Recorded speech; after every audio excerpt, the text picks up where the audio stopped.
And so, this is going to be a phenomenal debate.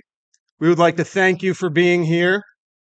And we would also like to say, in memory of Charlie Kirk, the Salisbury University College Republicans really threw this debate in honor of Charlie Kirk. Given that Charlie Kirk was a Christian and valued free speech, the Salisbury University College Republicans also values free speech, and that's why we're here tonight, so that we can have a free speech debate and we can get to the heart of this issue, the heart of this topic of immigration and the 287G program. So thank you all for coming out. The debate participants for this evening are going to be two of the greatest minds that Salisbury University has to offer to you all. And with that being said, we are now going to introduce them. First and foremost, we are going to have a left-wing college professor who works here at Salisbury University. He's a teacher. I'm sure he's a professor for some of the people here in this room today. His name, of course, is Dr. Joe Venosa.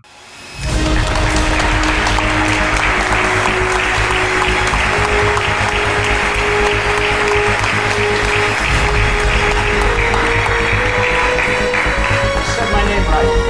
Yes, sir. Yeah. And now we will introduce our second debate participant. He is the president of the Maryland State College Republicans. That is Colin McEvers.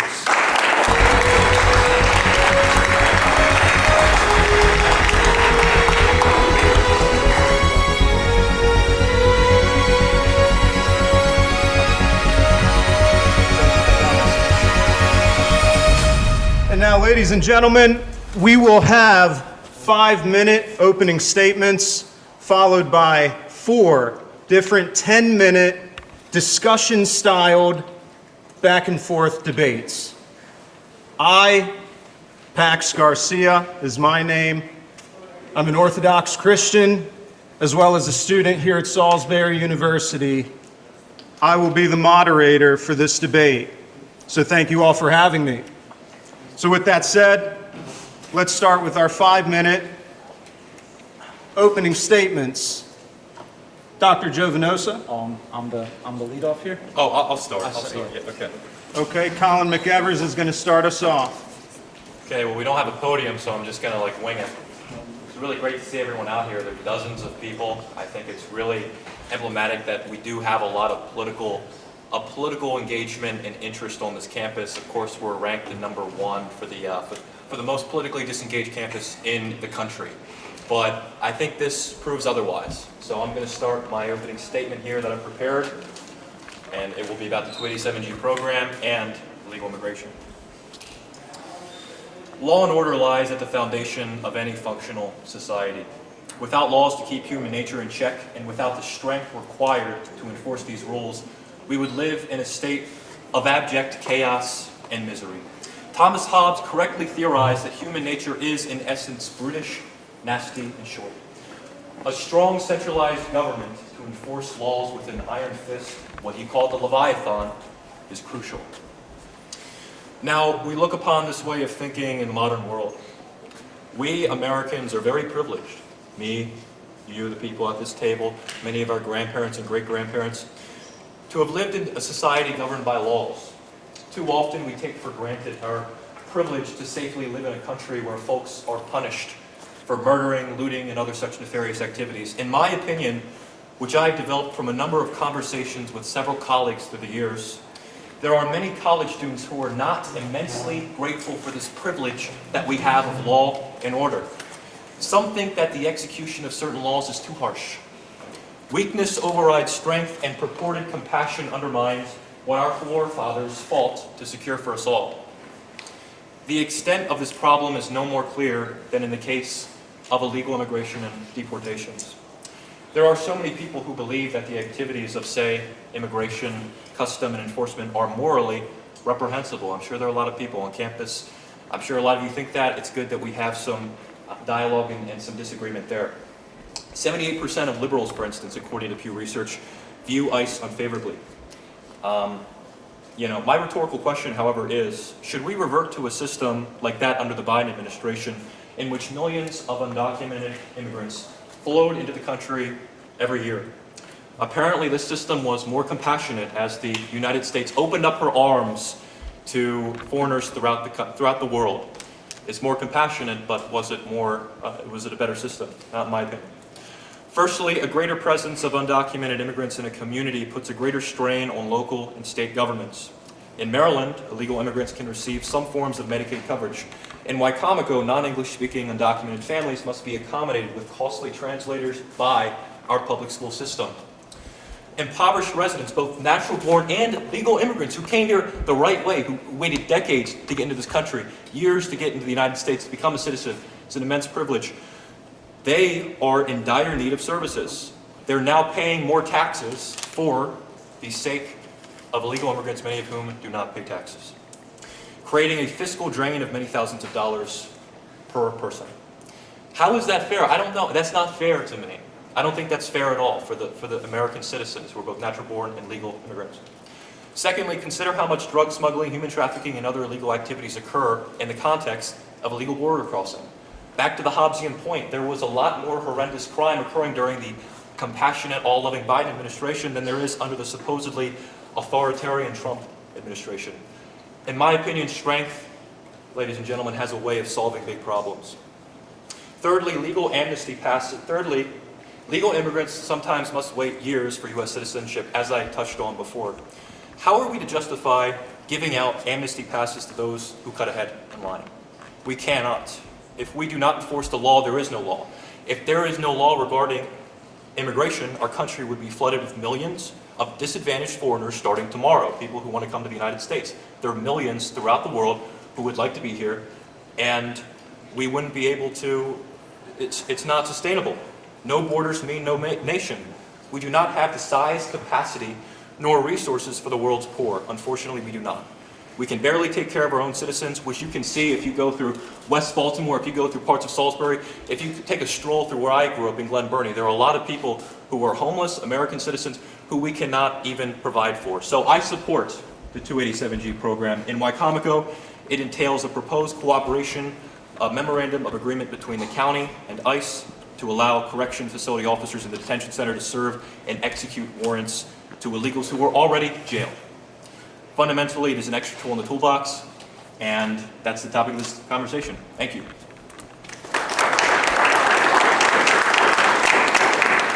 Thank you, Colin McEvers, for that opening statement. We are now going to hear from Dr. Joe Venosa.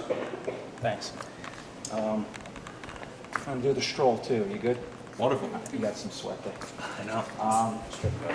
Step back a few. Hide the face, right? I got you. Awesome, thanks.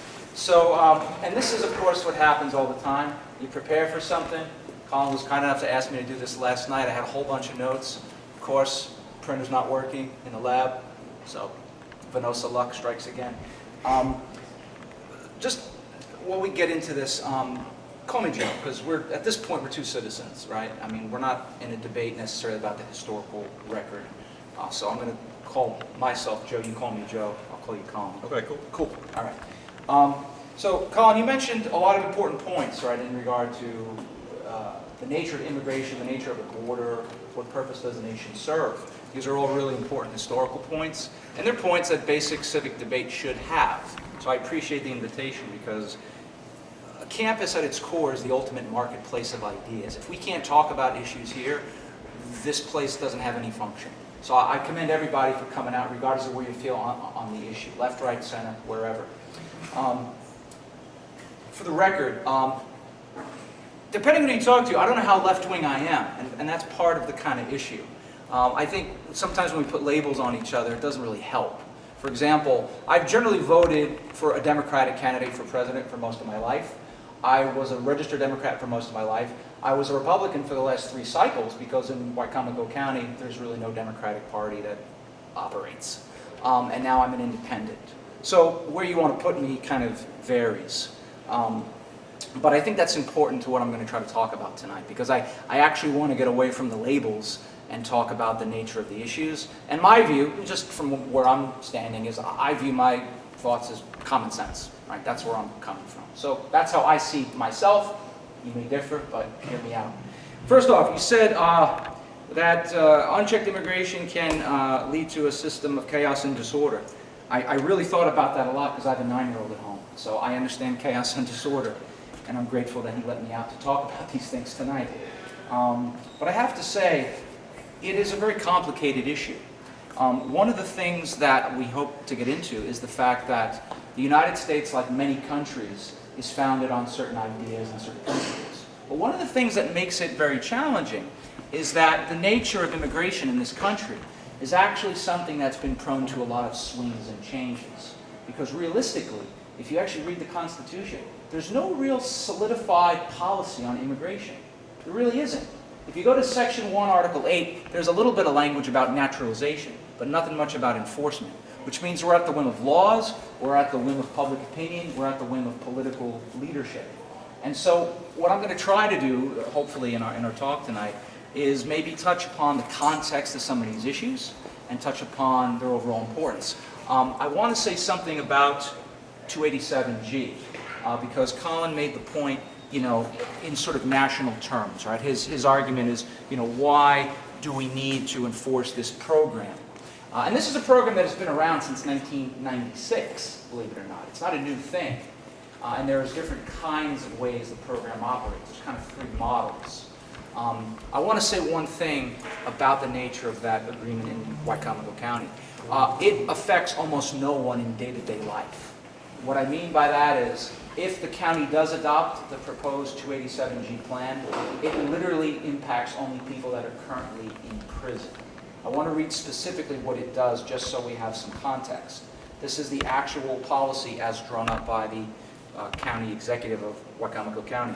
All this does is it allows the Maryland Department of Corrections to hold someone in prison with an immigration warrant for up to 48 hours after their completion of their reason for detention. That means that if somebody is essentially in prison for something else, they can be held for 48 hours, so ICE performs a background check. So it already is happening within the jails. It doesn't apply to anybody necessarily on the street.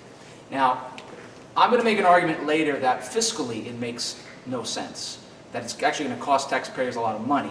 But in moral terms, I think it's wrong, because one of the big problems in this local debate on ICE is that it's being framed by certain politicians as something different than what it is. Meaning, politicians both on the left and right are actually taking it, they're taking the comic book version of it, and they're saying it's something when it's actually not.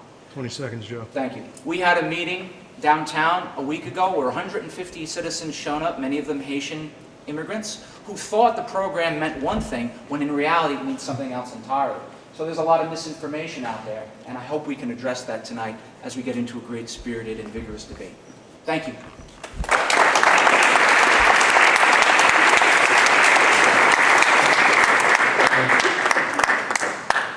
Thank you, Dr. Joe Venosa. Joe. I'll say Joe. Joe. Thank you, Joe, so much for that opening statement. We're now going to have 10-minute back and forth discussion style debates. Of course, our topic for tonight, as both debate candidates or debate participants said, is about 287G and immigration. So the first subtopic that we will debate is the following question. Is the 287G program needed in Wycomico County? As the moderator, I'm going to try to keep it at a minimum, and if the discussion gets a little bit rambunctious, I'll try to reel it in. Is that good, Joe? All good, sir. Okay, Colin, we good? Yeah, we good? Okay, I'll say when we start. We'll have 10 minutes.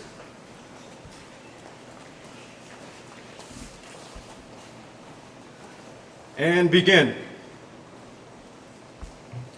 So we were talking about the 287G program and what it is. What is the model that's being implemented in Wycomico County? There are 3 separate versions of the 287G program. The warrant service model, which is, as Joe described, basically law enforcement officials, correction officials, people in the correction facility will serve warrants and things like that to the illegal immigrants who have been detained in the jails. And this is the most moderate form of the 287G program. There's also a jail enforcement model, which is basically like, processing people in the jails itself, and also the task enforcement model, which is what a lot of the Haitian immigrants who came to the last county council meeting thought it was, where law enforcement officials gear up in the ICE uniforms, they go out in a bus and they load up illegal immigrants and detain them. And that's not what this program is in Wicomico County. Wicomico County, basically, it's an extra tool in the toolbox for members of the people that are employed with the correction facility and the Department of Corrections in Wicomico. They are able to serve warrants to keep people who have been detained who are illegal immigrants in the jail for a little bit longer, for about 48 hours longer than would otherwise have happened. So it allows them to be transferred over to be dealt with by immigration enforcement, and really it's just an extra measure that people in our county government can use, and law enforcement officials, to keep our communities safe. So that's my perspective on it, and that's why I think it's needed. I don't think it's going to cause like excessive tax increases or anything like that. Not that it's not going to be this hugely giant, very, very expensive program. That's not what it's going to be.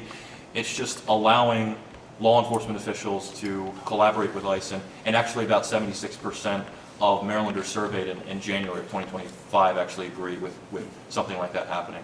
So I think it's supported by Maryland residents, and it is something that is needed in Wicomico County. So the question was, is ICE needed in Wicomico County? And you're putting it in the perspective of the nature of law enforcement. I'm going to speak up. Is this better? Yeah. I'm Italian, I'm sorry. I should be my own heritage and be louder. Yeah, so is the ICE 287 program warranted? I think you can make a really good point for public safety. And in fact, I think part of the reason, and you're kind of proving my point that it's not a partisan issue, right? Because an overwhelming majority of Marylanders do tend to support it. Yeah. And the majority of Americans do tend to support the deportation of undocumented immigrants or illegal immigrants or unauthorized immigrants if they have a criminal record. So it's not really a partisan thing. Here's the problem with it. The way it was presented in Wicomico County, and just by a show of hands, who here is from Wicomico County? Is anybody from the county? You don't have to be embarrassed. Just raise your hand. It's okay. I'm from New Jersey, so, it's okay to be from here. Great. Great. All right. Who's not from here? Okay, so the majority. So this is a lot of inside baseball, so I'm going to try to clarify it a little bit. Basically, in this county, we have a politician, the county executive. Her name is Julie Giordano. She kind of presents as an ultra-MAGA Republican, even though she loves getting her picture taken with Wes Moore when he comes here, and she plays both sides and more. But the point here is that she made this announcement in a way, publicly, that was very vague a few months back. And basically she said, we're going to have ICE here, and they're going to bring law and order, and they're going to do the job to get the illegals out of our community. Now the problem is, you're right, you're absolutely right, Colin. The 287G program that she is trying to push through is very moderate, and it's very minimal. As I said earlier in my statement, it's going to apply to people already in jail. The problem is, when she and a few other politicians were selling it, it freaked out the community. It freaked out people in the immigrant community, especially among the Haitian and Central American community, people from El Salvador, Nicaragua, Venezuela, who live here. And it didn't also just scare undocumented people. A lot of people that showed up at the county meeting last week, right, are residents. They're tax-paying, either they're citizens or they are permanent residents. And the problem is, when you hear the rhetoric at the national level, right, and you see the footage of things that are happening in bigger cities, that's the image that people get when the local politicians also say this. And I don't think that's an accident. I think she's doing it for political red meat for her base. But again, most people, if you look at the facts, know that it's not as sort of authoritarian as somebody might seem. And there's one little irony to this also. The ICE program, 287, was initiated and passed under the Clinton administration in the 90s. So the irony is that, for all the talk about being conservative or MAGA, what a lot of maybe right-of-center politicians are doing is they're being Bill Clinton Democrats. So this is why I say that the party labeling doesn't matter. because you got to look at it for the issue. The country has changed in its views on immigration. We might be more divided, but if you look at the history, this is also something that always goes in these different directions. So my concern is that basically when you freak people out about police or law enforcement working with ICE, then immigrants are not going to call the police when there is crime, right? They're going to be afraid to call because they might fear what'll happen if I call the police. Are they going to check my papers or my uncle's papers or my mother's status? And then what that actually could lead to is a distrust and a gap between law enforcement and the community, which actually worsens crime. So that's my perspective on it. So Joe, what your point is that Julie Giordano is the one who sold this and misinformed the public and kind of branded it as this thing where people will go out and, round up the people in order to motivate the base, the Republican Party, and did that, and as a result, a lot of people in the community, Haitian immigrants, thought that it would mean that them and their families would be rounded up and deported and stuff, because ICE is kind of like a boogeyman in the national media. What I disagree with is that I think it's mostly these external groups that have sold the narrative, that Julie Giordano was working with ICE and they're going to come out and get you. I don't think it was necessarily Julie's framing of the issue that caused these people in the community to go out and protest against it. I don't think it's Julie. 3 minutes, guys. Okay, 3 minutes. Wonderful, thank you. Because, if you read the press release, and if you look into actually what she said, from what I understand, I think she was pretty clear about what exactly the program and the model that entailed. All you had to do was look at it a little bit, further. I think it's the groups like ACLU and these other, organizations in the community which have sold this narrative and gotten these people fearful and riled up. And I don't think it's Julie's fault. Sure. And just for backstory, Colin and I are very involved in local politics. So a lot of the people we're talking about you may never have known or met, but there's a lot of history here. So it is what it is.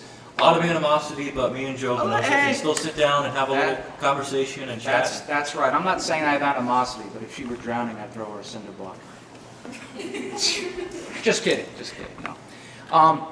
Here's the problem. You're absolutely right. Julie Giordano specifically, right, has, in many occasions, said this is what the model is. But then she's given interviews where she's given a totally different model approach. She gave different interviews to the Baltimore Sun, to WMDT, to WBOC, and she's given out different press releases with different messages, and that's all on video. But let me tell you what she hasn't done. Do you know how many times she's gone to any local church in an immigrant community or any public meeting with citizens to actually explain what the model is? Do you know how many times she's done that? 0. She has never gone out and explained this to the community. And that's part of the problem. Again, I'm not even saying that the 287 program is inherently wrong. I have my issues with it. But it is not, I agree, it is not something that is fundamentally this boogeyman. But the other side of it then, to that point, is simply this. You said that other groups, the ACLU and other activist groups, are then making hay of it. You're right. And so the extreme left and the extreme right are both using it for their political advantage. And that's how they get clicks, that's how they get fundraising, and that's how they divide us on the real issues. The reality is most Americans have a general common consensus on immigration. I don't think they want any undocumented immigrant who's a criminal here, but at the same time, they also don't want to be sort of put into these boxes where you're very narrowly framing it. So I think she on the extreme right and those on the extreme left are fundamentally doing the community a disservice. Well, I know we only have 30 seconds left, but what I'll say is that I believe that possibly there might be some framing on both sides. I'll admit that there might be some framing on both sides, much more on the side of the anti-287G. That's my opinion. I think there's much more. And what I'll say is I think that what Julie's done is actually more beneficial for the community because we're implementing this 287G program in Wycomico County. And, what are these groups doing? They're just fear-mongering. That's their only purpose at this point. So that's what I believe.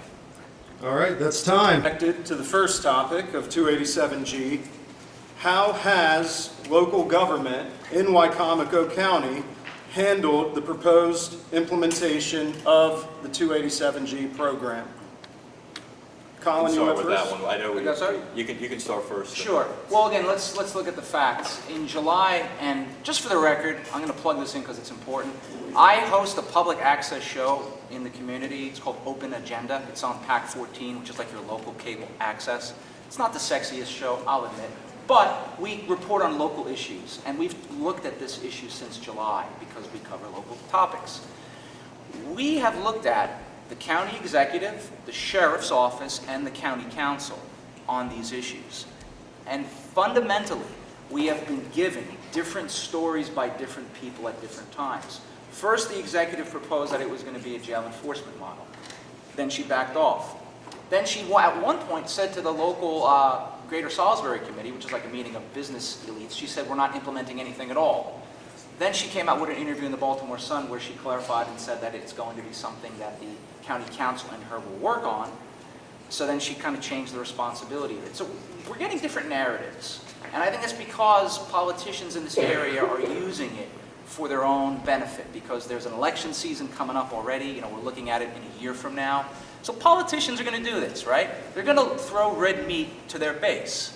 Just like you could say people on the extreme left or the extreme right are going to target issues because they're, again, they're good clickbait, they're good engagement.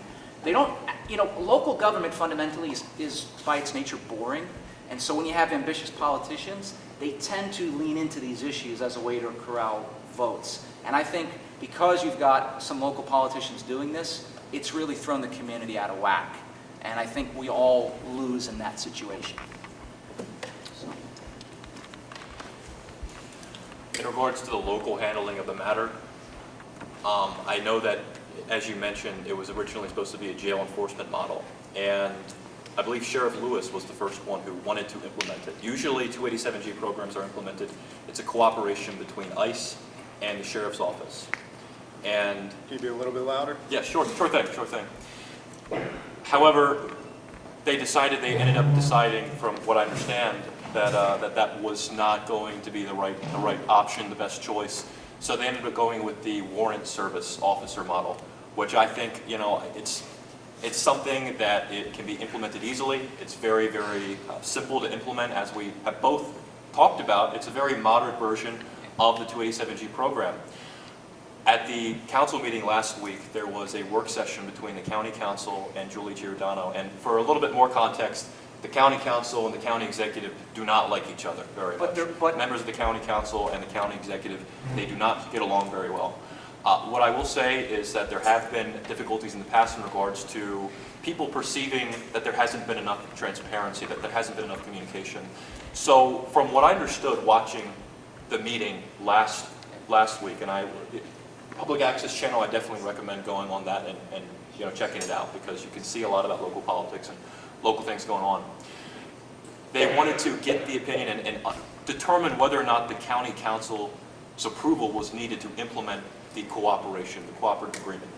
So I think it's a work in progress. I don't think we should be, you know, pointing the finger, blaming anyone at the moment. I think it's something that we're all trying to figure out. We're trying to figure out how to implement this, what's necessary, what entities are needed in order to make in order to make it successful. I personally think that it should just be like the county executive making the decision in this particular context because it's the Department of Corrections, which is under the county government. And ICE, I don't think there should be like a necessary vote from the county council. I think there should be deliberation. I think there should be some, like, you know, consultation and public comments, and that's exactly what the work session was intended for and you know, provided last week. So that's my understanding of it. Yeah. Well, you're actually making my point for me. You're absolutely right. The ICE agreement with the Department of Corrections is legally under the authority of the executive office. That's in our charter. So the council has no legal role in that. In fact, when the executive had this work session where she went to the council, she had written up by her office what's called the Memorandum of Agreement, right? That's the paperwork that ICE and the Department of Corrections would sign. That paper that she submitted fundamentally didn't have any signature lines for the council, which means that there is no role for the council. So you're absolutely right. This is between her and the Department of Corrections. But the fact is, she had said many times in previous weeks that she wanted the council to be a part of it. Then she said, no, it was my authority. Then she flip-flopped on it. And so if you're looking at it from the council's perspective, there's a lot of legal concerns and cost concerns. Now, for the record, the county council is very right-wing Republican dominated too. They're the same party. There are 5 hardcore Republicans and the executive. They're the same party. So they don't philosophically disagree. But there is a kind of, for lack of a better word, a kind of a pissing contest happening between the two branches of government because they're using it for political optics. And again, in that debate, in that contest, fundamentally, there's a lot of misinformation. And the public is kind of like confused and doesn't know what the heck's going on. And again, I think this goes back to the fact that there really hasn't been a lot of transparency since July. I think the deliberative process is necessary, even if there's not a signature line for the county council, and we can, be led to assume that the county council's approval, whatever, isn't necessary. I think taking the issue, taking something that's so controversial, and it shouldn't be controversial. I don't think the WSO model, the 287G thing, should be controversial, but it has blown up because, like I said, the groups, ACLU, all these different organizations that have been, branding it as this terrible boogeyman organization, an entity, this initiative. So I think it's good to have deliberation. You say that there hasn't been transparency since July. I think that last week we saw a step in the right direction in regards to being transparent. I think that's an important thing. I don't think we should be criticizing. Well, criticism is good in all cases. I think all types of criticism is important and all types of disagreement is important. But we have a different way of seeing things in regards to the county executive. I think that it's simply been like I said, a work in process, and I think work in progress. Gosh, my verbal skills are not really holding out today. But I think that it's important to do that, and I think that it has been handled as best as they've been able to handle it. With 3 what they're minutes. given. And can you guys be about 20% louder? Can you do it? I think I can. I think I can hack it. Okay. Okay. So yeah, you're absolutely right. It's great that after 4 months there's some transparency, but this is part of the problem. We had July, we had August, we had September, and now we have most of October, where we got literally from the same person 4 or 5 different proposals, depending on who the news anchor was and what day of the week it was. And so you're right. It's a good step in the direction, but the question becomes, why didn't the community get involved from day one? Why doesn't the executive go to the community and say, hey, here's what I'm thinking. I'm supposedly representing you in the community. Here's what I want to do with ICE, right? These are the options we've got. Let's do it. Why not go to a church with Haitian community members to explain what it is and what it's not? We didn't get that. What do we get? We got interviews with the Baltimore Sun. We got interviews with certain, groups online, that are friendly to this particular politician. And we didn't get public discussion about what the issues were. And again, I want to say this. I actually personally don't care where any individual stands on the issue, but I want you to be informed about it before you make a decision, right? It's much like in a classroom. I'm not here to teach you what to think. I'm here to teach you how to think. You make the decision based on the documents, based on the evidence. This county executive failed us. She failed the people. She failed her own Republicans. She failed Democrats. She failed independents. Because in the end, in my opinion, humbly, it's about re-election. It's not about interaction. I wouldn't say the county executive has failed us. I think that she's delivering on what the people want in Wycomico County. You saw 150 or so Haitian immigrants come out and say that they hate 287G. You saw a lot of people in the community who don't like it.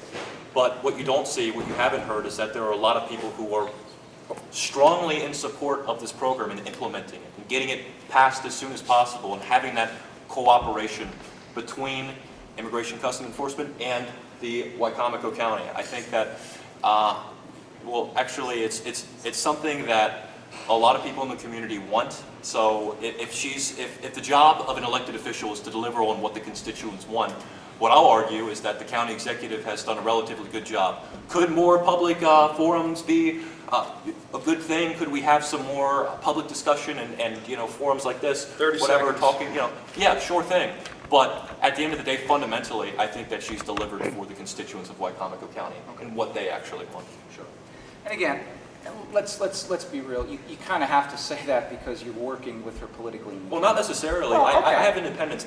No, so yeah, like Maryland, can I- like can I for finish? instance. Yeah, sure. I'm sorry. Actually, we got 6 seconds, so let's wait till we get Sure. back. We're good. Okay. We're both young men, right? Yes, we are. Yes, we are. You know what? A year ago, I'd agree with you. Nowadays, not so much. Okay. I understand. I understand. It might Am I seem- getting that old? No.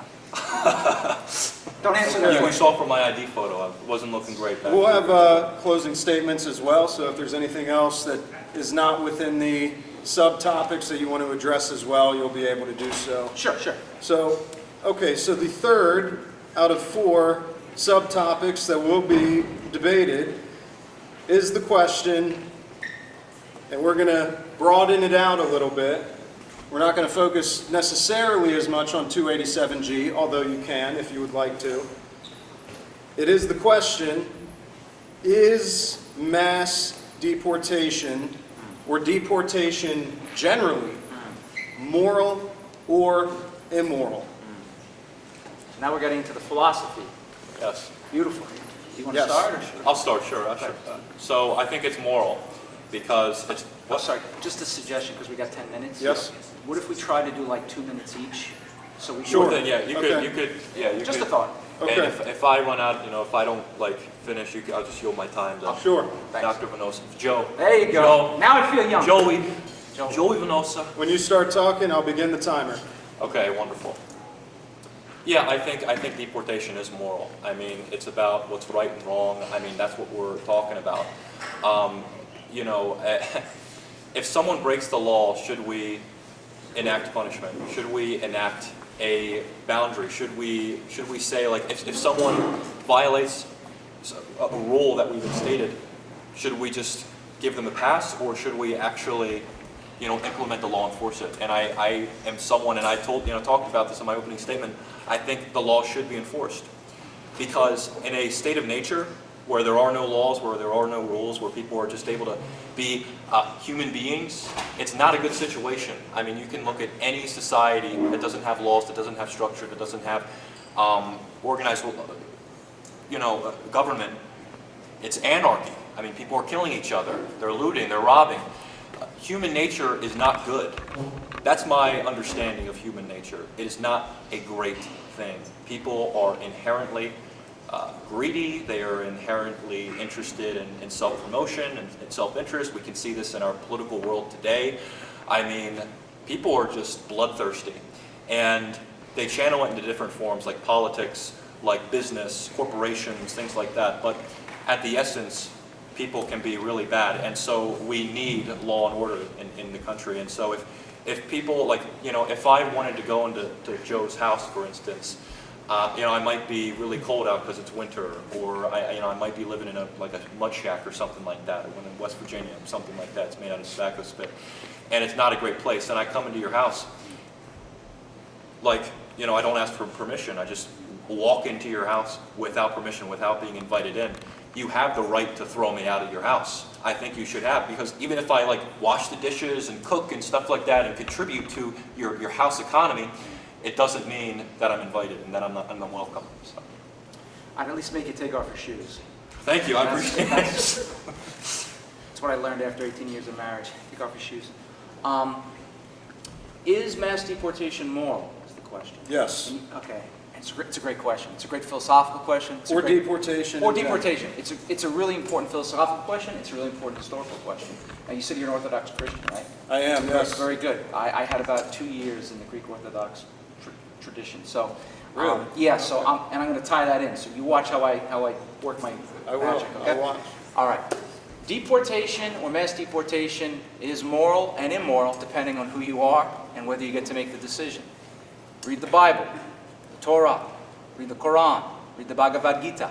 You will find all examples of mass deportation. The Babylonians, the Assyrians, the Aksumite Empire, the Ptolemaic Egyptian rulers. You will find different examples of that. The question becomes, right, does a society have a kind of moral code to justify it? In 1923, Greece and Turkey, two newly independent countries, well, Turkey was very newly independent, Greece had been around about a century. They agreed to a mutual population exchange. What that meant was 2 million people were kicked out on both sides. Basically, 1.6 million Greeks were kicked out of Turkey, said, even though you were born here, even though you've grown up, this is all you've ever known, you're a Greek citizen now, you're not Turkish, get out. And about 350,000 Turks from Greek areas were given the same treatment. It was a mass population deportation on both sides. They both justified it morally, and they both justified it politically. But here's the thing. In the end, your view of the morality is all based on whether you think it's a good or bad thing in your experience. You're of Irish descent, right? Yes. When the British decided in the potato famine to mass deport the Irish because they were, in their view, a starving subrace of people, they viewed it in moral terms. And Joe, that was 2 minutes if you want to go back and forth. Sure, I'll stop. So, can I just say one quick Sure thing, thing, and of course, then I'll yield? yeah. So the point is, the morality issue is all in the eye of the, decider versus the person being decided upon. And so I think that's the context of the nature of the debate. That's different from immigration law when we're looking at it historically. I don't think it necessarily depends upon which group is doing it or in which historical context. I think that it depends upon why it's happening. If, for instance, like you mentioned, the potato famine, Irish were not looked kindly upon. They were despised, hated. They were, considered like mules and stuff like that, whatever. And, so there was a great, deal of hatred for them just because of that reason. And so, for instance, with the British, kicking them out, I think that is immoral. If you kick out people just because they are of a particular race or a particular ethnicity, then yes, it is immoral. If that is the reason you are getting rid of people just because of their race, like I said, that's immoral. But if you were deporting people because you were trying to organize and manage and run a country, and you're trying to implement laws, and you're trying to have borders, which is essential for any kind of nation, that's I don't think there's anything wrong with that. I think that is a totally moral thing. And especially when you look at the legal immigrants who are coming to this country who have to wait years and years in order to get into, like the Haitian immigrants, a lot of them were really, really great people who came up, they're business owners, they came here legally. They came through the right, they came through the door in the right way. And just think about the disservice that we're doing to them by turning a blind eye to people who are coming into the country illegally. That happened during the Biden administration. 2021 to 2024, millions of people came to the country undocumented. And so, that's doing, in my opinion, doing a disservice to the legal immigrants, to American citizens who are natural born. Because, again, it is using up resources that we do not have. There are a bunch of people in our country who are impoverished, who are in dire poverty, who need government resources. My father and my mother are both on Social Security disability income. They've never been employed in my entire life. So, I grew up with WIC, food stamps, things like that.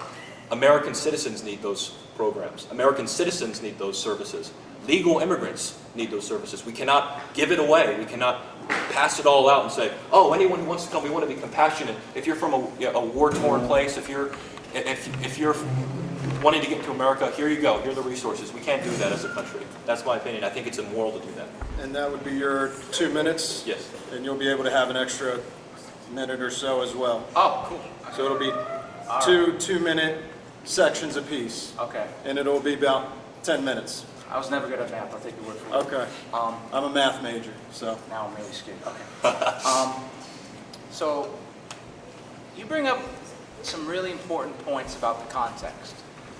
You said that it's not immoral when governments or states are engaging in deportation for issues of maintaining order, Yes. of social cohesion. Right? Yes. Right. So when Germany tried to mass deport Jews in the 30s, right, that was the argument.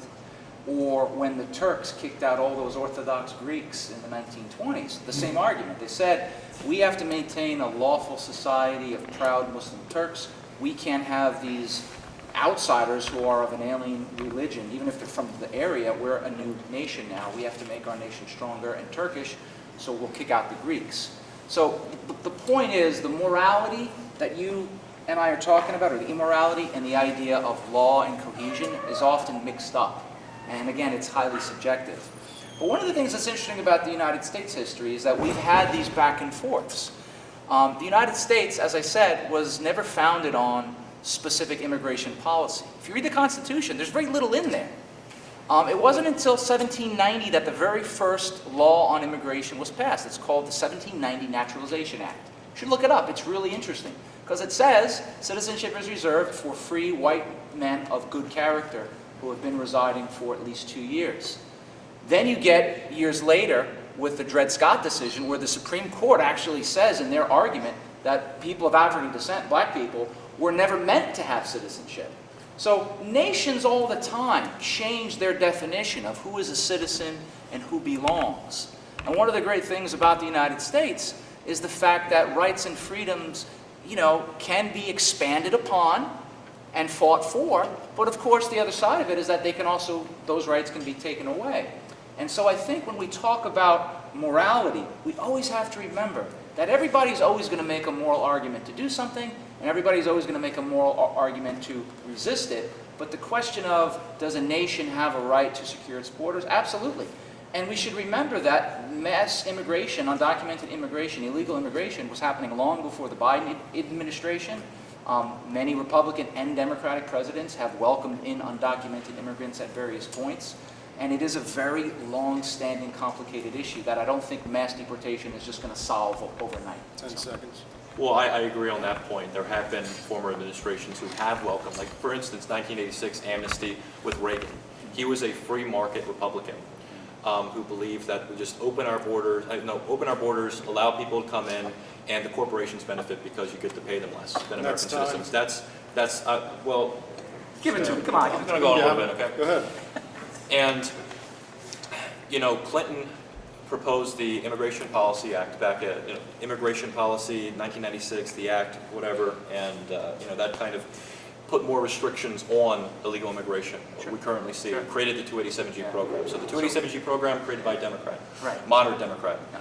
So you again talked about historical instances that are dependent on race and ethnicity, and so where in current immigration law, where in ICE policy currently does it state that because someone is Hispanic or because someone is Haitian or because someone is a minority they need to be deported? Where does it state that? Okay. Do you want to save that for the closing statements? No, that's the question. Well, why don't we put it into the next section? Because sure. I can directly answer that. Okay. Sure. Okay. So that was our third subtopic. We're now going to get into our fourth topic, and this will be the final 10-minute segment of tonight's debate between Colin and Joe. So the fourth topic, we are going to approach the question, does the American legal immigration system, legal, not illegal, but legal immigration system need to be reformed? Does the American legal immigration system need to be reformed? 1,000% it does. And I don't think anybody on the right or left would actually argue with that. The question is, what does it look like? You're absolutely right that it's very difficult to legally come here. My wife was a political asylee who came here as a student and then worked to get her citizenship. So it is a very long, laborious process. And I don't want to offend any native-born Americans here, but I'm going to make the argument that any person who's legally immigrated here and become a citizen knows far more about civics and citizenship and civic duty than most native-born people. I think we tend to, again, not everybody, but we tend to be a bit lazy on it because it's a privilege. You don't think about it, right? Like you and I, just by virtue of where our mothers decided to give birth to us, became American, right? It's not a skill, it's an accident of birth. So we have to keep that in mind. We definitely need immigration reform, but here's the sad reality. It's in the interest of the current political system to not do that. Case in point, about 12 years ago, 13 years ago, under Barack Obama, the Democrats had a supermajority in Congress to pass immigration reform and never did it. Then the Trump administration, in the first 2 years in its first term, in 2017, 2018, had the same opportunity. They didn't do it. They currently control the House and Senate and the presidency. Do you think they're going to do it? No, they're not going to do it. And the reason is very simple. They get their engagement, they get their base supported by not solving the problem. It's not in the interest of most Democrats and Republicans to actually solve the problem. It's in the interest to get people fighting about it and then to get us to turn against each other. I got a lot of friends on different sides of the aisle, and believe me, when we talk about what we're hearing in our media echo chamber, it's not good for society because we're not looking at actual solutions to specific problems. We're looking at, you're a crazy right-winger, I'm a crazy left-winger, whatever, and we're not solving the problem. So do we need to fix it? Absolutely. But am I going to bet that the current political situation is going to do it? No. Firstly, I'll agree with your point that American citizens take our rights and our privileges and what we have for granted. That's totally the case. People tend to, barely anyone votes. I mean, there are a bunch of young people that could be voting in these elections, local elections, national elections. They just don't. A lot of legal immigrants actually do vote. They care about their rights. They're, as American citizens, all that. I was actually looking at a study that said that 94% of illegal immigrant households have at least one worker in the household, as opposed to 75% with natural-born citizens. So there definitely is a laziness problem with the United States, with our citizenry. I agree with that. There is a lot of laziness. Can you say that again? I'm sorry. There's a big laziness problem No, with our American citizens. 94%, and could this be added as taken away from the time? Yeah. Sure. So 94% of illegal immigrant households have at least one worker in the household, as opposed to only 75% of American citizens. Natural. So, I respect that. I respect how hard illegal immigrants work, immigrants in general. I respect that. But, at the end of the day, I mean, we need law and order, as I've said again, and I want to talk about should we have immigration reform? To an extent, maybe we should. It depends upon what kind of reforms we're doing. But fundamentally, I don't think that we should make it a very, very easy process to come into the country and become a legal citizen, because we have limited resources as it is already.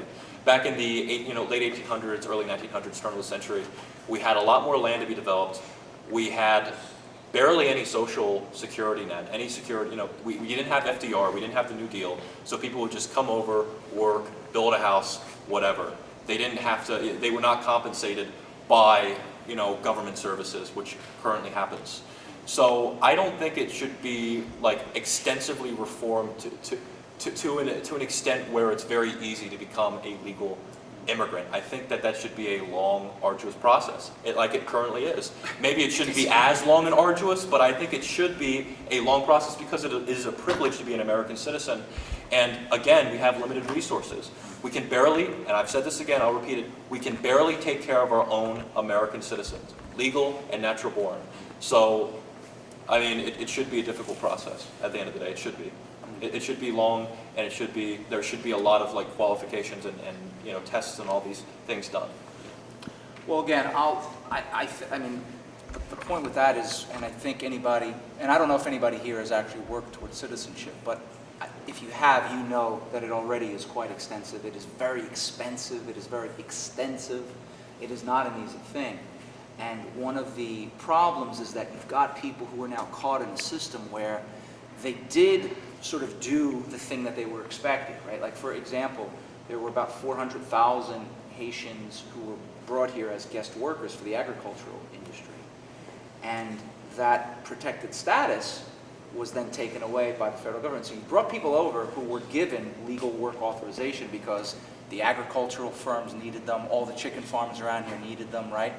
They wanted cheap immigrant labor, so they got the work authorization, and then the government, under a new administration, took it away. So now you got people who came here the right way, were brought over for workers, then that status has been revoked, and now they're in limbo, and now they're going to be sent back, theoretically, even though that's going to cost a lot more money to actually do it in these sort of various ways. And so what you got here is what I said earlier. You got a system that basically ping-pongs and doesn't solve anything. And so if you're looking at it in terms of resources and fairness, you can look at that in the other way too. Every undocumented immigrant also pays taxes, right? When they go to the store and they pay a sales tax. They also, even if they are non-citizens and are legal workers, they often can't qualify for Social Security or Medicare or Medicaid. So they're actually putting into the system and they don't get anything out of it. So if you're talking about fairness, you could look at it from that perspective. In regards to, whether or not the country in the past was more justified in letting people in, that's a great historical debate. That's why you should take a history class. God forbid with somebody else other than me. But ultimately, the policies change. From 1790 until 1924, the United States basically had an open border, at least for Europeans. If you're coming over from Europe, you literally got off a boat, as the saying went, and you were there. There was no background check. There was very little health check until Ellis Island was created in the 1890s, and even then it was very minimal. There was a certain point where in Boston, 10,000 undocumented Irish immigrants were coming per week. So we've had it before, and we have absorbed it in different ways. We could get into a longer debate about the demographic trends and the fact that we actually are losing population. But that's, I think, a debate for another time. But I think the point here is that it is a really complicated issue. You got to look at the history, and you got to look ultimately at, are we trying to solve the problem, or are we just trying to play games with it? It is a complicated issue, and your example of in the turn of the century where all these European immigrants were coming over, that's also very complicated. We can't compare it to modern day because around this time, I mean, people just got off the boat. Yes, they, became citizens almost immediately. The American population was so much smaller at that time than it currently is. We do not have a social security. We did not have the New Deal. We did not have these requirements of the government to assist people who are impoverished. And additionally, what I'll say is that most of these European immigrants, because it was such a small number coming over in comparison to the population, particularly in comparison to the millions that we saw during 2021 and 2024, they assimilated into the culture. They learned the language like almost like within months or within a year they would learn English. And that's a problem. I mean, like if we think about like burdens for Social Security, for like government services and such. I mean, I mentioned this, translators are needed because a large number, and I think this can be solved in many ways, a large number of legal immigrants currently in the United States, 46% are non-English speakers. How do we solve that problem? We need to think about how do we solve that, because that creates, just that fact alone, not only the fact that Maryland is a sanctuary state and actually illegal immigrants can qualify for Medicaid and Medicaid services, emergency services. If they go to the hospital, they need to be covered. They need to be assisted. So we can't we can't ignore the fact that there is a large burden that, a large number of illegal immigrants being in our community creates for these local governments and for the state government. 30 seconds. Mind if I? Yeah, sure thing. You said assimilation was something that... I think it's an important Okay, thing. so when my great-great-great-grandfather, Arturo Venosa, terrible name, when he came here in the 1880s, didn't speak a word of English his entire life. There's a reason why Little Italies, Chinatowns, Greek towns, and other communities existed, because initially immigrant communities do cluster. Then they assimilate over time, and that's what you're beginning to see in this country, as has always been the case. So I think time takes some of the issues away. Most immigrant kids are going to learn 3 or 4 languages anyway. Anybody here who's from an immigrant home knows that already. So I think when you're talking about the resource issue, I think it's not as monolithic as you might paint it to be. In regards to medical services, everybody, according to a 1986 law passed by Ronald Reagan, ironically, everybody who goes to the ER has to be cared for. That doesn't mean they're not on the hook for the bill, though. So when we talk about uncompensated care with undocumented people, again, it is a little bit more complicated. But. And that's time. So that was our final section of the debate in terms of the 4 subsections that we had to debate. However, we are going to have closing statements. Is 5 minutes okay? Yeah, sure thing. Okay. Joe, you can start. Phenomenal. Cool. All right. I'm going to stand again on this one. Oh, yeah? Okay. I got it. All right. Please. First of all, I'm blown away that everybody's still here. I don't know whether this means we're cool or you're losers or both, but I appreciate it. You know, I've said this to you many times privately, and I've said it to many of you that have taken me. I'm very grateful as a person that I can do this for a living. You know, I was the first person in my family to go to college. You know, my dad, he worked his ass off in construction his whole life. Never graduated high school. I come from a very blue-collar family from New York. That's why I talk like this. And one of the things that I've always appreciated is I get to go up every day. I go to class or I talk and do things like this.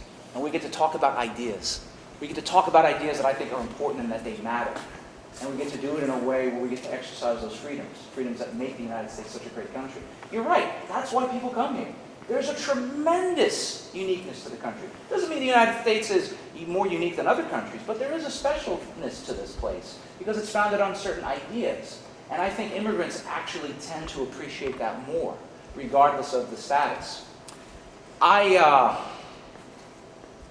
want to say that if you're in the crowd and you disagree with anything I have said or anything Colin has said, that's good. You should. I think one of the things that's interesting about this event was I was actually approached by a few people who told me, don't do it. They're like, don't do it. I was like, why? Because they're going to trap you. I was like, what do you mean? They're going to set you up for a debate. I was like, well, we're going to talk about issues, right? I was like, all right, good.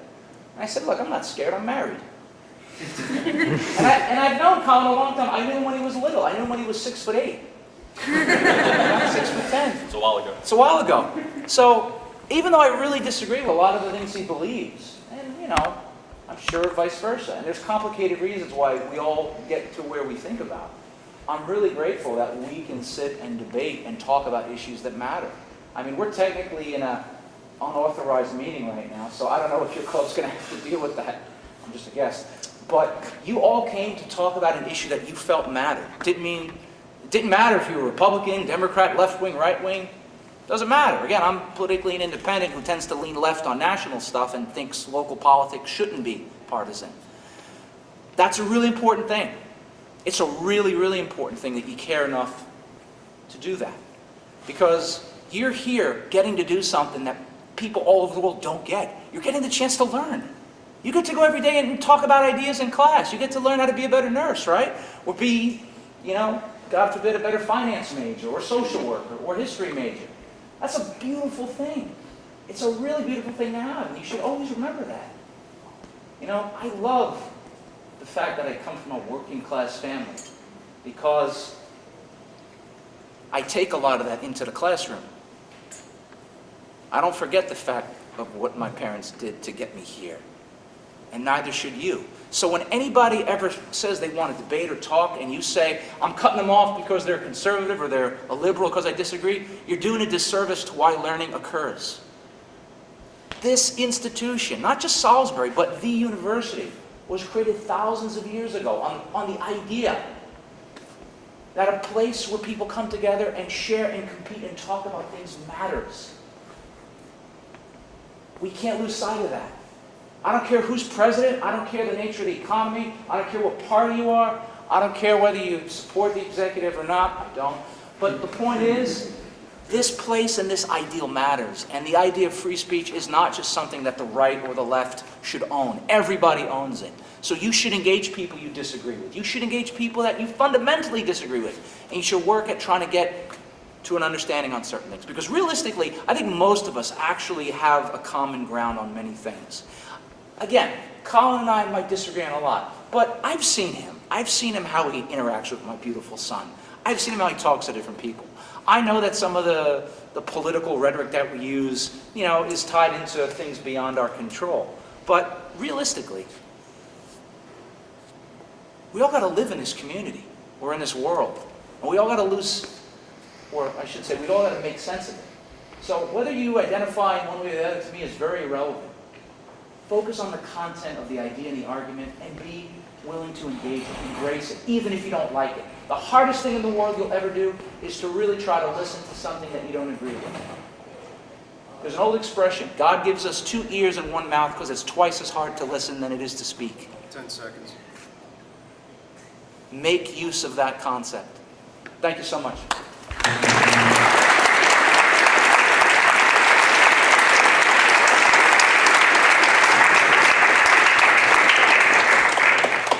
Thank you, Dr. Venosa, for that wonderful closing statement. I'll try to make this brief because we've been here for the past hour. We're not even supposed to be here.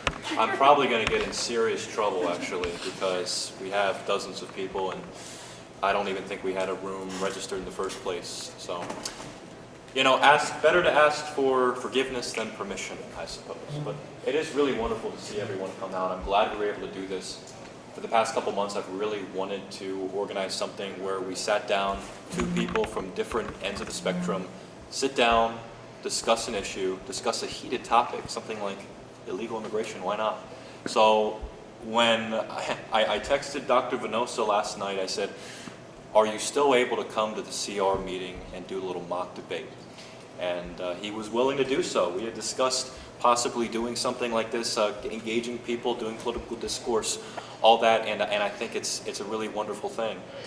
So we disagree on the issue in many ways. There are some things we agree on. There are some things we agree on and that we have common ground with, but there are some major things. And I think it really boils down to the kind of left-right dichotomy, the difference. Is that leftists, and I'm not going to call you, that's not an insult, by the way. Like I said, a leftist professor versus right-wing student or whatever. Actually, I use myself in the college Republican thing because I know that a lot of people feel very strongly about me. Okay, some people do. So I was like, how to get people engaged. And you have a lot of students. You have a lot of people in your classes. I've never had the privilege of taking a class with Dr. Venosa, unfortunately. I'd like to. But maybe sometime before I graduate next semester. But leftists and people on the left tend to be more compassionate. They tend to see human nature as they view it as being more good. That corporations, corporate greed, that our societies, that our institutions are the things that make us bad, that make people bad. Whereas Republicans and people on the right, a lot of times we tend to believe that it's not these corporations and these institutions and these things that make us bad, but it's our own human nature. And that's why we need to, go to church, why we need to pray, why we need to, rein ourselves in and, direct our energies towards a positive direction. And when it comes to the topic of borders and immigration and things like that, I think law and order is extremely important, and that even if it is, and I'm just going to say it, okay? A lot of people that are illegal immigrants are great people. They do a lot of work. They contribute to society in many ways. But if we allow one person to stay, if we, if we're compassionate in that way, then what we have is, like, why is it that some people are able to get like a free pass, a free amnesty, whatever it might be? Why am I waiting years to get legal immigration status? Why am I waiting years to become a U.S. citizen? So if we forget and abandon our laws, if we abandon our rules, then we'll have a society that is dysfunctional, it's disordered. A lot of people, both immigrants, natural-born citizens, and illegal immigrants, will not be in a good position. We will be harmed, and I don't think it's a good thing. I think it's important that we have that kind of harsh way of thinking. So we have this, this way of thinking, the right way of thinking, not like right-leaning way of thinking, and then we have the left. And I think it's important for a society that we have both and that we have that clash and we have these discussions. So thank you, everybody. I appreciate it. Thank you for coming, and I'm going to hand it over to Pax now. Okay.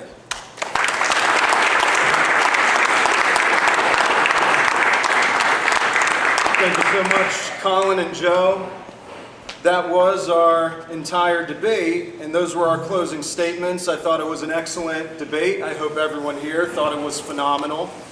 Now, I know everyone is excited to leave, maybe. Maybe you'd like to ask some questions instead. So, Joe and Colin have said that they would be willing to answer some questions. If anyone in here would like to ask away, we'll call on you. You can raise your hand. Also, if you'd like to give a recommendation for topics in the future that we can do debates with. All right. Any questions? Yes? You want to Colin, I think it was the third question that was asked towards the end of it. You asked about any specific legislation that was contributing to ICE and I guess just honing in on a certain demographic, what would your commentary be on the Supreme Court ruling? I think it was Noam versus Perdomo. I'm not sure. I'm not familiar with that. What's the general synopsis of that one?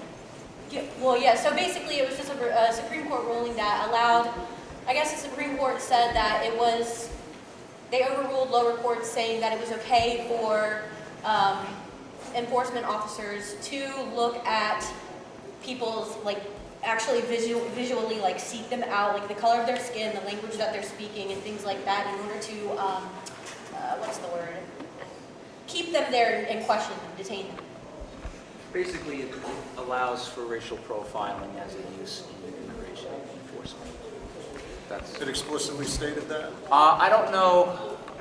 Yeah, yeah, but that's the essence of it. It says, the ruling has allowed federal immigration agents to stop and question individuals based on factors including race, ethnicity, language, and employment, overturning a lower court order that had prohibited these tactics.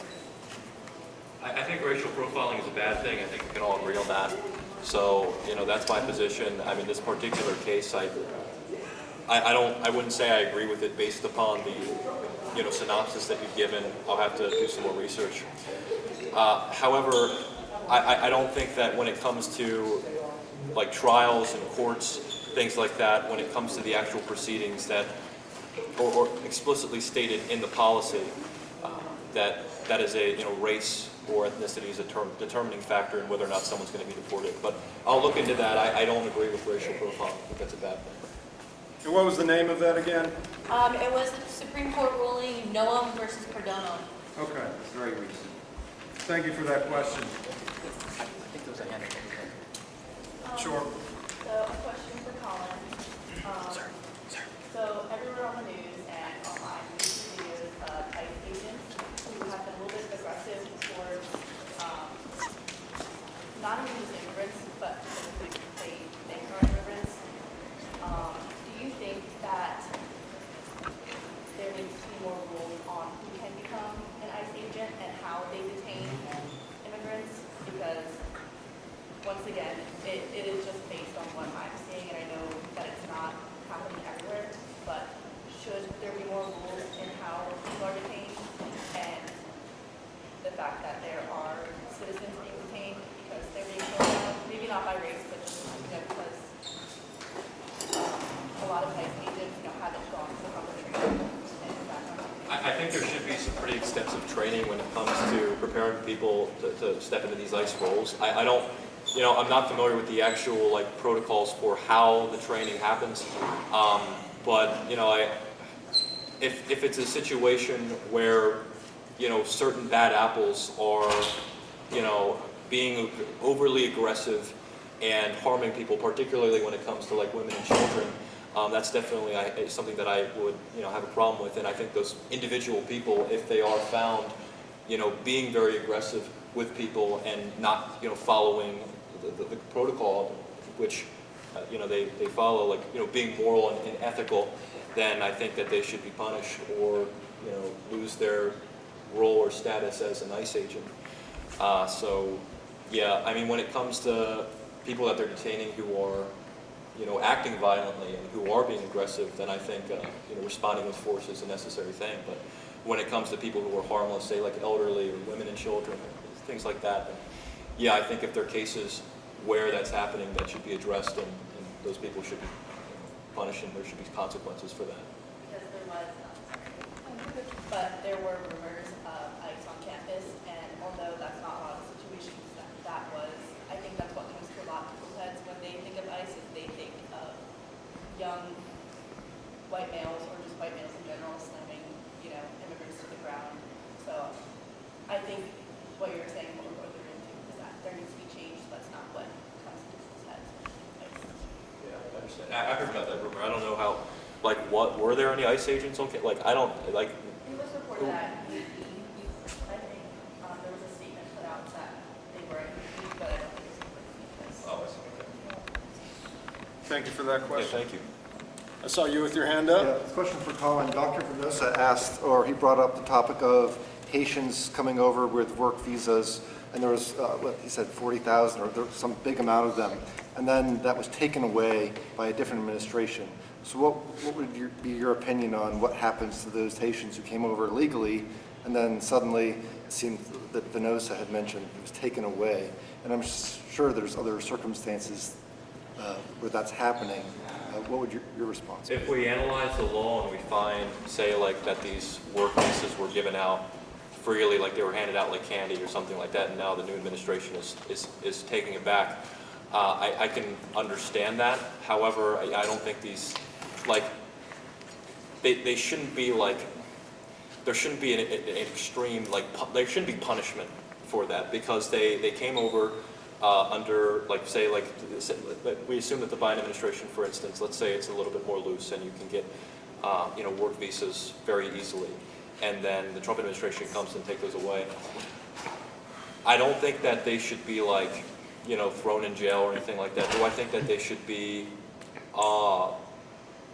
sent back to their countries of origin if it's determined that they have not gone through as extensive a process as the new administration deems to be necessary or correct? Then yes. I don't think that they should be punished necessarily, but if it's been determined that these work visas are, were like handed out very easily without proper and extensive, protocol done, yeah. But again, I don't think they should be like punished or demonized for that. Yes. I have a question for you, Joe. Yeah. So kind of 2 points on the third topic covering the morality of deportation. You said that you believe that the morality on the situation kind of depends on the person.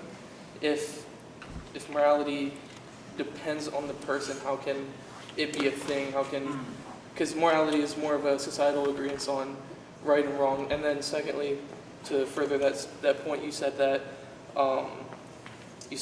other countries in the past, like Turkey and Greece, they deported people they felt that didn't belong, and same with Nazi Germany.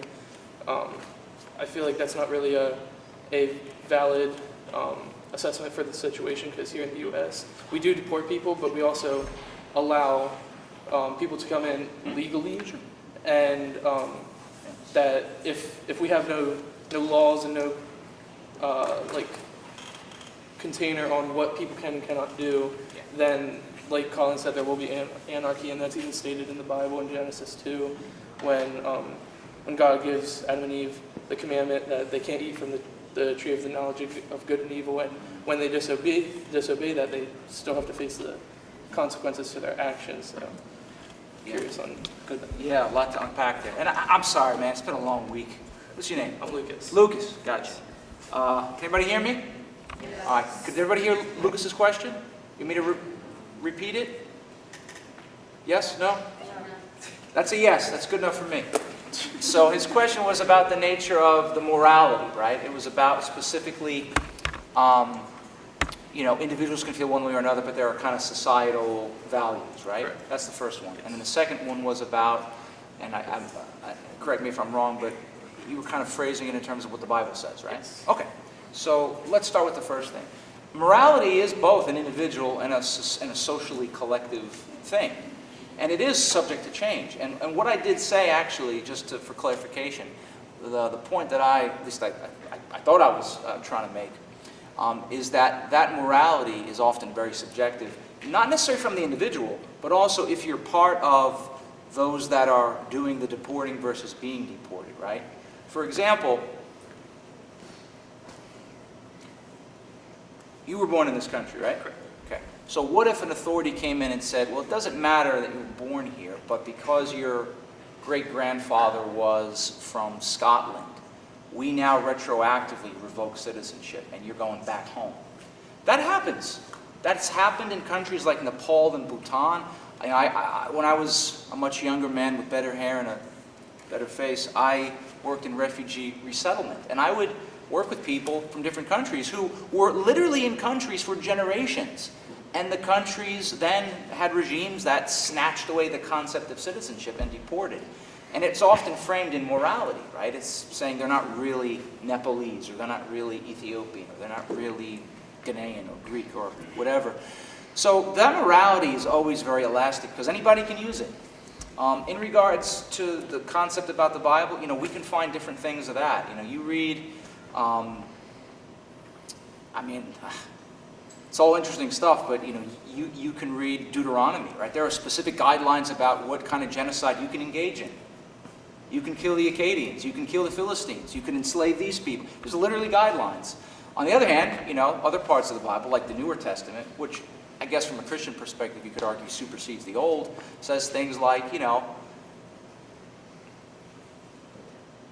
treat the stranger with full kindness and full welcoming, for you two were strangers in the land of Egypt. You can find passages that talk about literally, to Colin's point, you have to open the heart, the home to a stranger. And yes, let them in.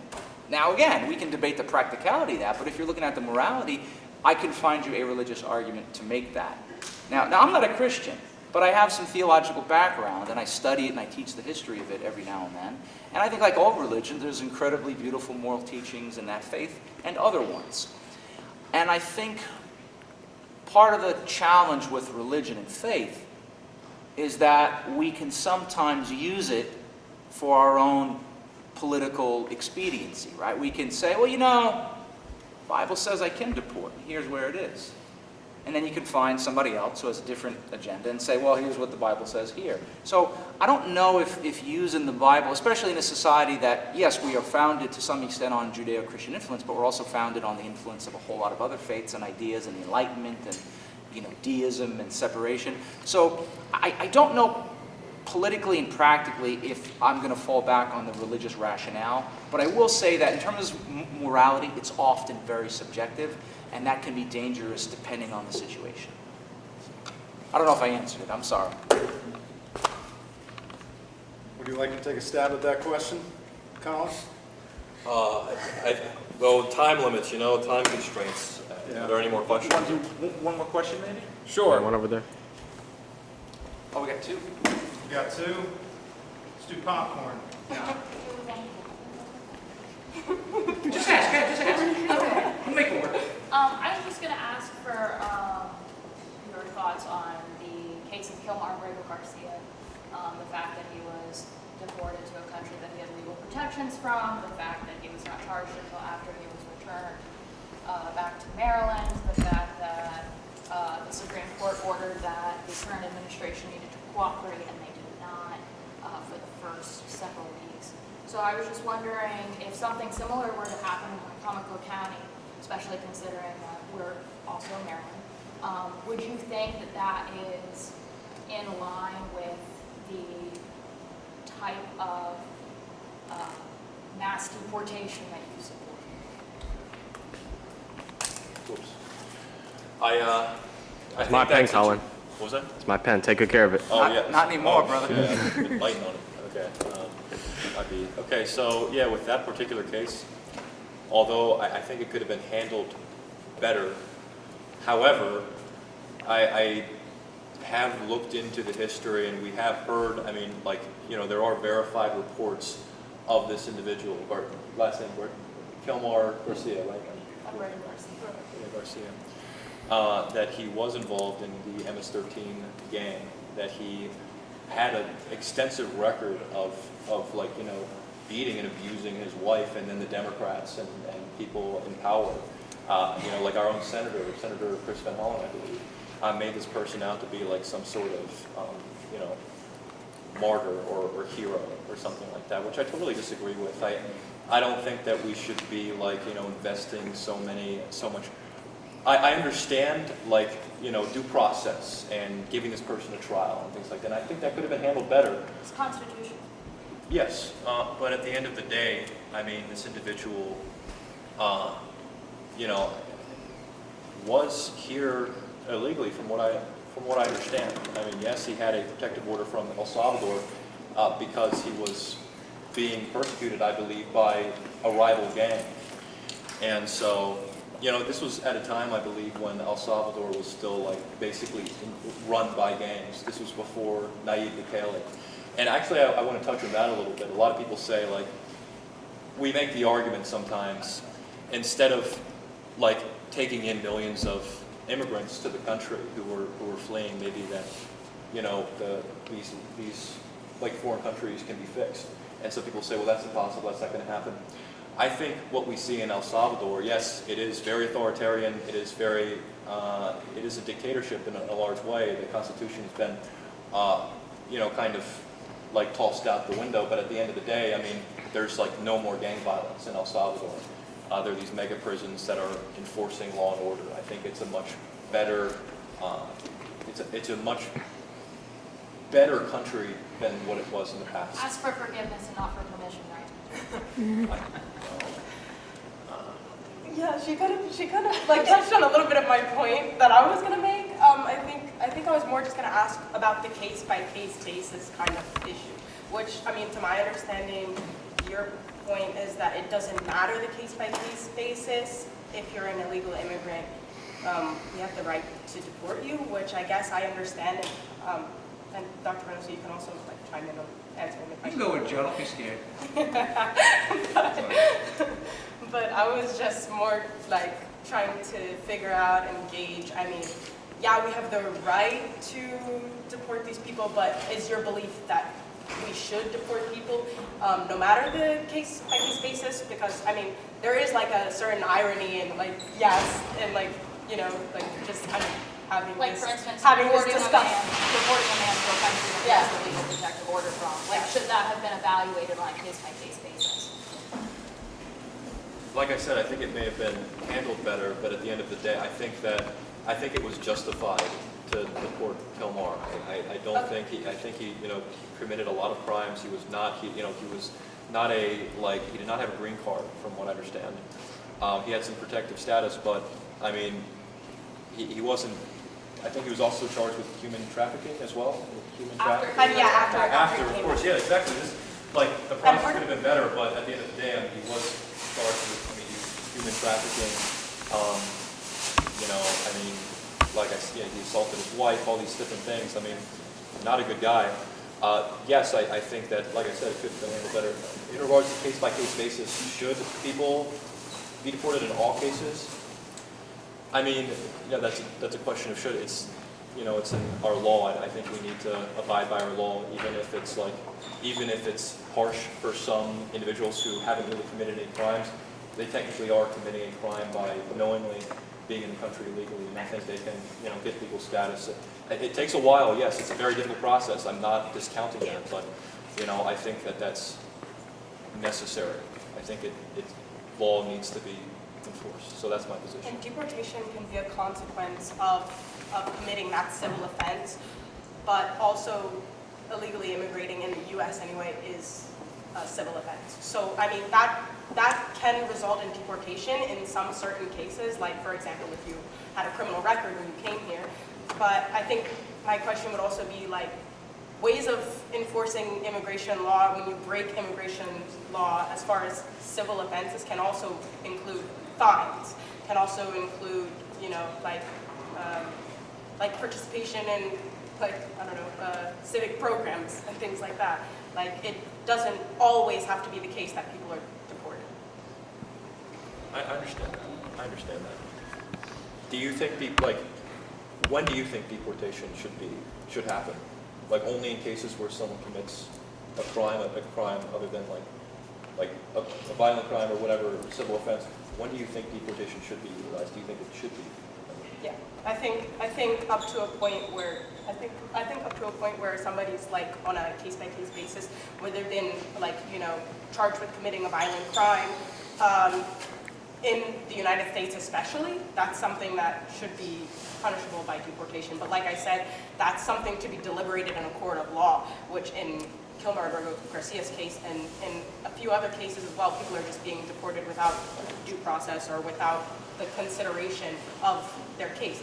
Like, you know, if somebody comes for political asylum, you obviously, or, you know, like gang persecution, like, you can't wait. It's kind of like a do or die situation. So, Could I, do you mind asking? Sure. Yeah. Absolutely, sure. Thanks. Just a little context. It's my understanding that when Kilmar Garcia was actually given protected status, it was under the first Trump administration. So it was Donald Trump's administration that said this guy can stay here. So it's an interesting twist of things in terms of you're kind of overriding your own policy. That being said, I think to your point, and this is where, again, they're around everywhere, and believe it or not, some people still support it. The Constitution's a really cool thing because it protects a lot of different rights, at least theoretically. And one of the things that's in here is due process for all. It doesn't actually specify due process for citizens. And I think for some people, the concern about that case isn't that the guy might be scum. Maybe he is. I mean, personally, what it sounds like, he's not a guy I would invite over for a Christmas dinner. But he's entitled to due process.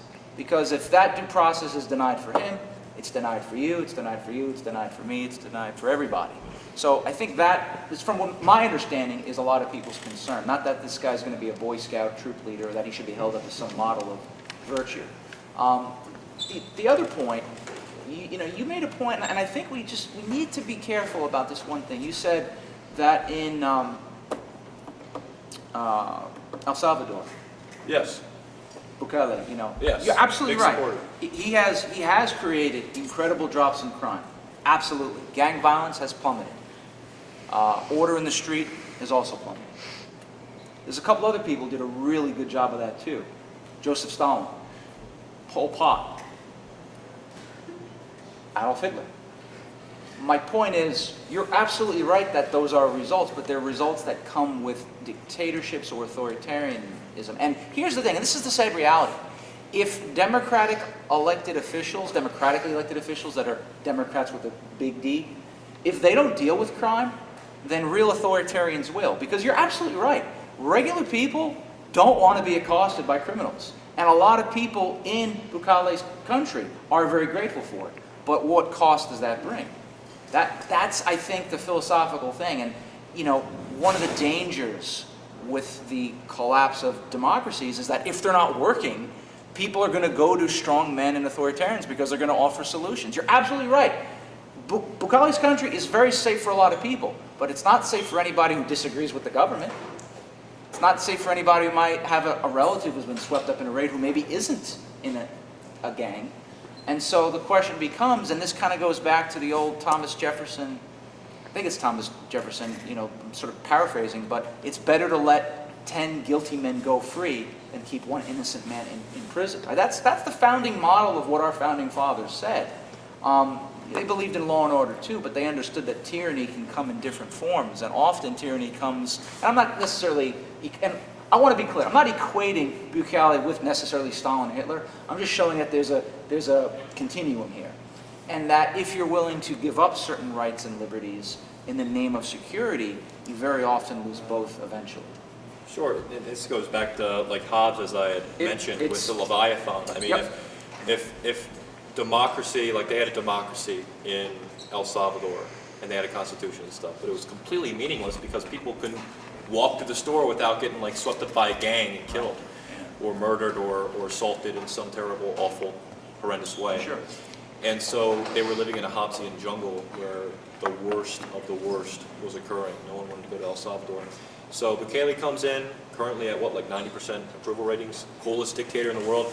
I mean, yeah, they're giant mega prisons. They swept up people off the street. I'm sure some innocent people went to jail too, but I mean, what's better? What's better? A society where it's basically like a jungle, you go out, you get killed by some gang member, or a society in which there's authoritarianism, there's a strongman leader who keeps you safe, you just can't really speak out against them. I think the second option is better. I don't think we shouldn't have this kind of system in America.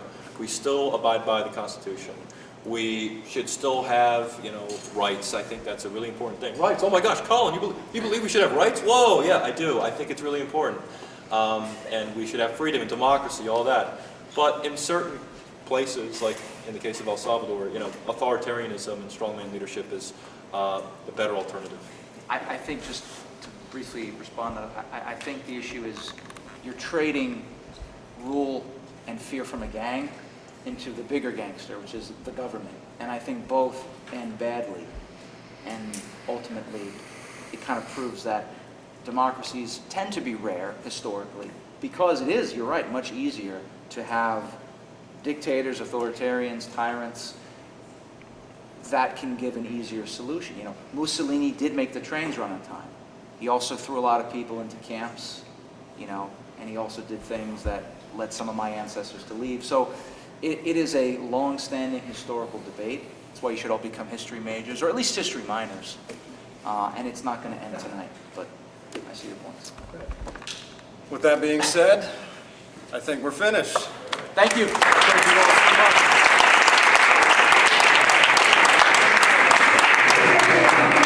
If you guys have any other topics that you would like to debate about, go ahead over to our Instagram page and comment them on our most recent post. Thank you guys.